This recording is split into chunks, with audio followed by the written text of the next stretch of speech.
साइम सदाइम करीमत सुकात दोस्त मिठा दिलदार आलम सबाबात करी। दोस्तों साथियों, ख़ास तौर ते सिंध वासियों, इन जागृता मैसेज के ॿुधंदड़ व्यूअर्स सभिनि खे अस्सलाम वालेकुम। हक़ मौजूद ऐं GSM। दोस्तों, अॼु जो असांजो जेको टॉपिक आहे उहो वक़्त जी निस्बत सां आहे। सिंध जे ख़ासि तौर ते पढ़ियल लिखियल तबिके ऐं जेकी जागृता मुहिम हले पई एंटी कैनोल मूवमेंट जी सूरत में, जंहिंजो स्लोगन सेव इंडस रिवर, सेव सिंध ऐं सेव इकोलॉजी आहे। हाणे त काफ़ी दोस्तनि जो ख़्यालु आहे त इकोलॉजी जो इन सां जेको संगम आहे या इकोलॉजी डिस्टर्ब कीअं थी थिए। दर हक़ीक़त जेकॾहिं जदीद आलनि जे ज़रिए, जदीद पैदावारी औज़ारनि जे ज़रिए या मुख़्तलिफ़ सर्च इंजिन्स जे ज़रिए तहक़ीक़ कंदो, अभ्यास कंदो या उनजी गहराईअ में वेंदो ऐं उन्हीअ में वेंदो त जेको लफ़्ज़ इकोलॉजी आहे उहो मुबनी आहे घण रुखी मानाउनि ते, जंहिंजा कुझु मिसाल अव्हांखे इन वीडियो में ॿुधायां थो। इकोलॉजी मां मुराद फितरत, माहौल, कुदरती तवाज़ुन ऐं जेको बि जीव आहे, जेकी बि जानदार शइ आहे समाज जे अंदरि, ऐं उहा कंहिं न कंहिं तरीक़े सां इकोलॉजी डिपेंड करे थो ऐं मुनहसिर आहे पाणी ते। ऐं उन में ज़ाहिर आहे इंसानी मुदाख़लत थिए थी ऐं हिक तरीक़े सां ॾिसिजे त उन ते जेके इस्तेहसाली टोला तबिका, एस्टेब्लिशमेंट, अस्करी क़ुवतूं, ॿिया टिया जेके बि धंधोड़ी या मक़बूज़ा धुरियूं हूंदियूं आहिनि, उहे मज़लूम क़ौमुनि खां इस्तेहसाल जी सूरत में उन्हनि जा नेचुरली रिसोर्सिस, कुदरती वसीलनि खां वठी उन्हनि जूं ढंढूं, ढोरा, चारा, चावड़ियूं ऐं ज़ेर ज़मीन ऐं सितई तौर ते जीअं असां वटि सिंधु दरिया आहे, जंहिंखे असां सिंधी शहर खे सम्झूं था। इकोलॉजी ऐं पाणीअ जो संगम त इन मां उनजो अंदाज़ो लॻाए सघो था। ऐं सिंध जी इकोलॉजी ते लाहक ख़तरनि ते पाण ही वीडियो जेकी अवेयरनेस लाइ ठाहे रहिया आहियूं, उन जे लाइ पोयां सबबु इहो आहे त जेके 6 केनाल्स चनार, चोलिस्तान, मतिलबु जेको चोलिस्तान बेल्ट आहे जंहिंजी 55 लख एकड़ ज़मीन जे लाइ हिकिड़ो मनसूबो ठाहियो वियो आहे। उन जे लाइ सिंधु दरिया मथां अरसा एक्ट में सदारती महल मां गैर आइनी, गैर शरई, गैर अख़लाक़ी, गैर इंसानी ऐं क़ौमुनि जा जेके हक़ हूंदा आहिनि पाणी ते, उन जी लताड़ करे हिकु जेको आहे आमरियत जो अक्स ॾींदे इस्तेहसाली टोलनि ऐं ख़ासि तौर ते उन्हनि ॾाढियुनि धुरनि जो जेको इंट्रस्ट आहे, जेके ग्रेटर पंजाब XYZ ॿियनि नालनि में उनखे वठी वञनि था। ठीकु आहे, तव्हां उनखे तरक़ी तामीर ॾे वठी वञो, उन सां असांखे का जेलसी कोन्हे। असां चाहियूं था त हिन फ्रेमवर्क में जेके बि क़ौमी इकाइयूं रहनि थियूं उन्हनि जे लाइ तरक़ी ऐं तामीर हिकु बुनियादी जेको आहे आइकन हुअणु खपे।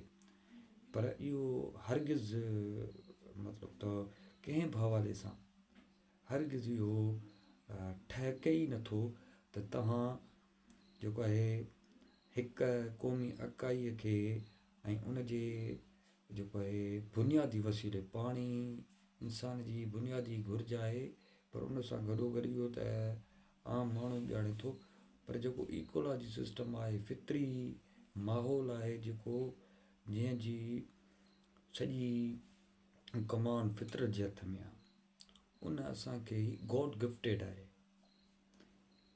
जेके कुदरती वसीला हूंदा आहिनि उहे गॉड गिफ्टेड हूंदा आहिनि, ख़ुदा जे अता कयल हूंदा आहिनि। उहे कंहिं कंहिंखे नसीब थींदा आहिनि, किन ख़ासि खितनि खे, किन ख़ासि इलाइक़नि खे। सो नतीजा खेज़ ॻाढ़ी पाछिया नतीजो इहो थो निकिरे त इकोलॉजी जी बुनियादु पाणी आहे। पाणीअ बग़ैर समूरो इकोलॉजी सिस्टम मुतासिर इहे फेल्यूअर ऐं मुनफ़ियत जे वर चढ़ी वञे थो, जंहिंमें न तव्हांजा ॿेला सलामत रहंदा, न तव्हांजो वणु सलामत रहंदो, न जेकी पृथ्वीअ ते असीं ज़मीन पृथ्वी चऊं उन ते जेकी असां पोखीराई कयूं था उहा मुतासिर थींदी। इकोलॉजी हिकु क़िस्म जी साइंस थ्योरी जे मद्देनज़र हिकु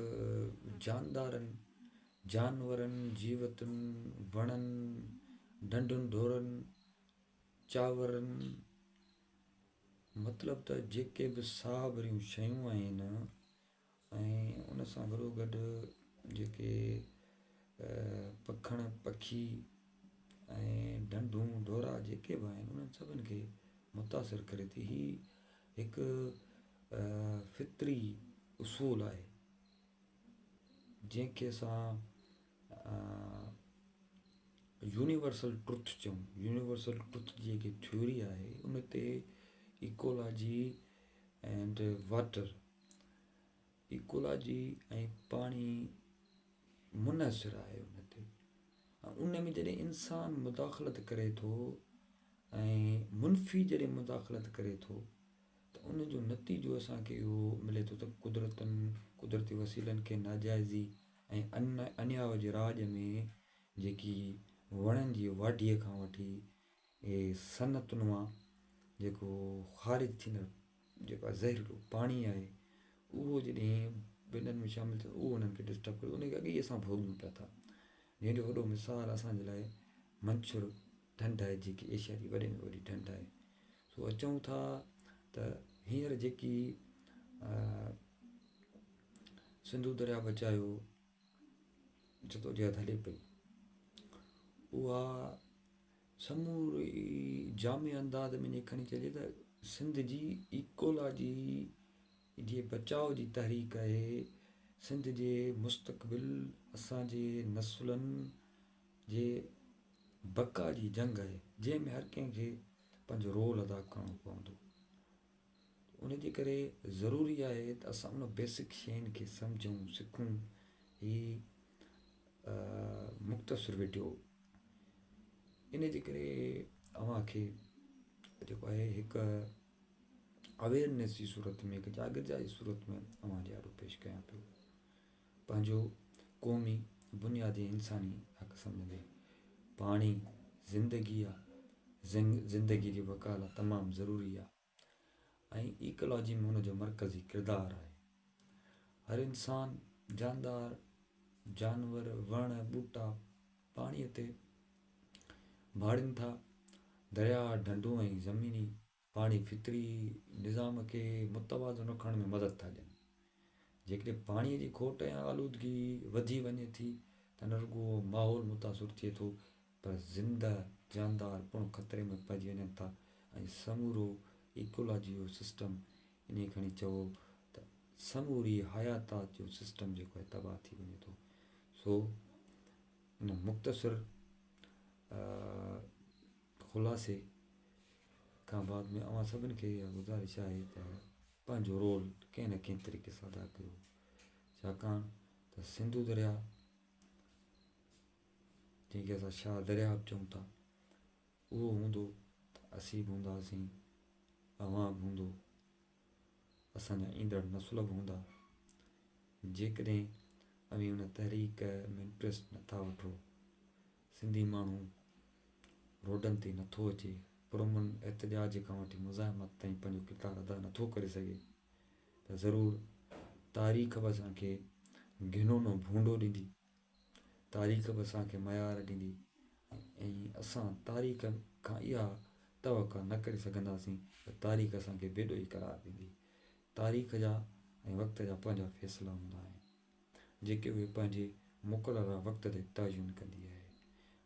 हाणे तव्हांखे साॻड़ वाक़ियो मिलंदो, उन में मिसाल वठो, उहो छा हो, उहो इन ई ज़मीन ते मुनसिर हुयो त कुझु जरेबनि ते 4 माण्हू मरी विया। त हीअ त सॼी सिंध जी ज़मीनुनि, सिंध जे वसाइलनि, सिंध जी इकोलॉजी, वणनि ॿूटनि ढंढुनि ढोरनि जो सुवालु आहे।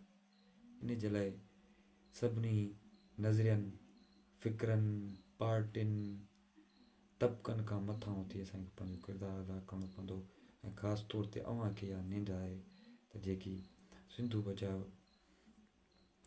सिंधु दरिया बचायो कमेटी आहे, जंहिंजी सरवाणी शायदि ज़ैनुल आबिदीन शाह करे थो, जंहिं ते न सिर्फ़ु क़ौमी तहरीक पर एतिरे क़दुरु जो सिंध जो हींअर ख़ासि तौर ते नौजवान वॾो एतमाद करे थो। अचो त उन जी सरवाणी में गॾिजूं ऐं पंहिंजे सिंधु दरिया, पंहिंजे शाह दरिया, पंहिंजे जीवित पंहिंजे वणनि ॿूटनि उन्हनि खे महफ़ूज़ रखूं ऐं पंहिंजे ईंदड़ नसुलनि ताईं हिन बका जी जंग खे विड़ी करे उन्हनि ताईं उहे मुंतक़िल कयूं ऐं उन्हनि जे लाइ हिकु तारीख़ी बाब छॾे वञूं त हा, सिंधु दरिया ख़तरे में हो, सिंध जी इकोलॉजी ख़तरे में हुई, त उन वक़्तु सिंधी जाॻिया, सिंधियुनि हर मोर्चे तां पुरमन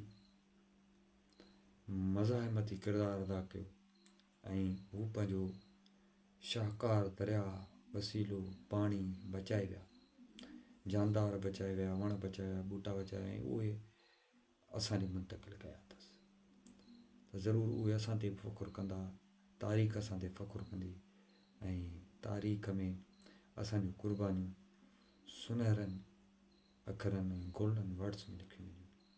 तव्हां सभिनी दोस्तनि जी महिरबानी हिन पैगाम खे, हिन अवेयरनेस खे, हिन जागृता खे जेकॾहिं मुनासिबु सम्झो त क़ौमी फ़र्ज़ु सम्झी हिन खे अॻिते शेयर कयो।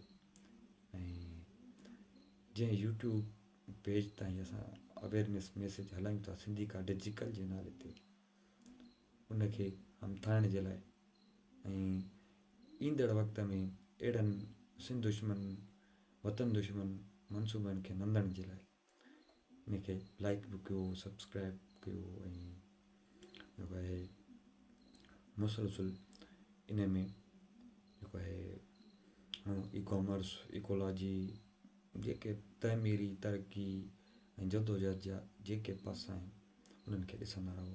तव्हां सभिनी दोस्तनि जी महिरबानी। आख़िर में वरी अव्हां जे लाइ खोड़ सारियूं सलामतूं हक़ मौजूद जी एस एन।